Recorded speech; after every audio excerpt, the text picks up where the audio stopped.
학생의 특성과 요구를 반영해서 전일제, 반일제, 기수제, 요일제 등으로 진행됩니다.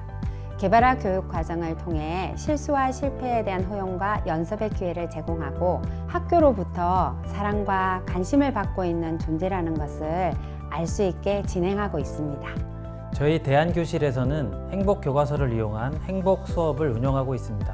행복의 정의, 관점 바꾸기, 감사하기, 비교하지 않기 등 10개 챕터로 구성되어 있고 이론과 활동 수업을 통해서 자신이 가지고 있는 긍정 정서를 개발해 행복감을 느끼게 하는 수업입니다. 치유와 성장 중심의 미술과 음악놀이 등을 운영하고 있습니다.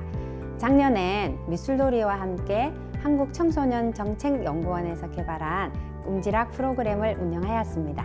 대안교실에 들어온 후 졸업할 때까지 자신의 진로를 찾고 끊임없이 노력하는 모습을 저는 봤습니다.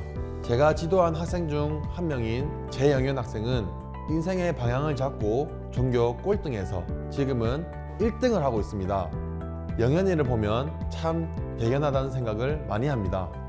학교 생활에 흥미를 잃은 학생들은 보통 학교에서 할 수 있는 일이 없다는 생각으로 엎드려 자거나 혼자 멍하니 있는 등 시간을 죽이는 학교 생활을 하는 경우가 많습니다.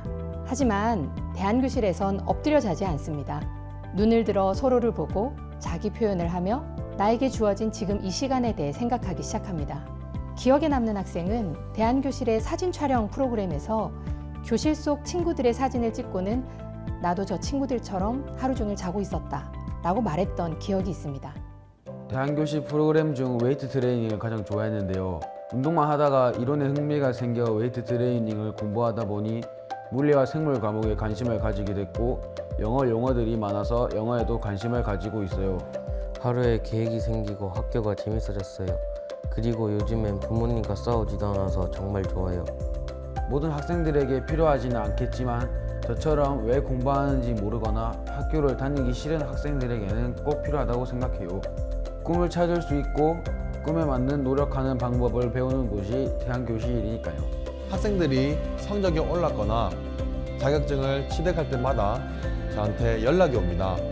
아직 2년차 신규 교사라 많이 부족하지만 제가 꿈꿔온 선생님의 모습을 실현하고 있는 것 같아 정말 보람찹니다. 선생님의 도움으로 대안교실에 들어왔고 함께 공부하는 스터디를 했습니다. 그 당시 코로나로 인해 학교 내에서도 스터디를 할 수 없는 상황이었는데 왕현민 선생님께서 자취방으로 초대해서 그곳에서 스터디를 했습니다. 열악한 환경이었지만 함께 의지하며 공부하는 과정을 통해 공부 방법과 필요성에 대해 배우게 되었습니다. 그 결과 반에서 꼴등하던 저는 지금 반에서 1등을 하게 됐어요. 저에게 제일 큰 도움은 음악 교사라는 꿈이 생겼고 그 꿈을 위해 성악과 공부를 열심히 하게 되었습니다. 그 결과 이번 콩쿨 대회에서 최우수상을 수상했어요. 만약에 그때 학교를 그만뒀으면 저는 꿈이란 것도 모른 채 살아갔을 것 같아요. 상승곡선의 시작점, 그 상승곡선의 시작점이 바로 대안교실에 들어왔을 때라고 생각합니다.